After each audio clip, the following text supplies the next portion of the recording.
Hello সবাইকে, কেমন আছো সবাই? আশা করি সবাই ভালো আছো। আমি অনেক অনেক ভালো আছি। তো এখানে সকালবেলা রান্নাবান্না কমপ্লিট, তারপরে কি করব তাই জন্য দোকানে বসেছিলাম। আর দিদিভাই এখানে আমার একটু বেদনা দিয়ে গেল, একটু বেদনা খাচ্ছিলাম। ডাক্তার যদি আমার বেশি করে লেবু খেতে বলেছে, বাট আমি বেদনা খাচ্ছি।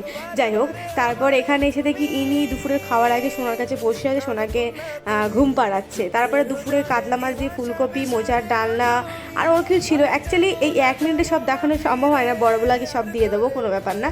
তো তারপরে এখানে সন্ধ্যা হয়ে গিয়েছে।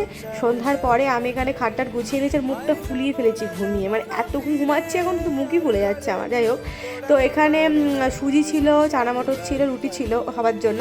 যত মত তত পথ, মানে এক একজন এক এক রকম খাবে এই ব্যাপার। তো আমি যদিও খাবো না, আর মামুন এখানে মাছ ভাত ছিল, কারণ ওই মানে কেউ কেউ ভাত খাবে ওই জন্য। আর আমি রাত্রিবেলা ডিনারটা সারলাম, সবাই ওইটা দিয়ে সারলো, বাট আমি সারলাম দুধ আর রুটি দিয়ে, একটা মিষ্টিও ছিল এর ভেতরে।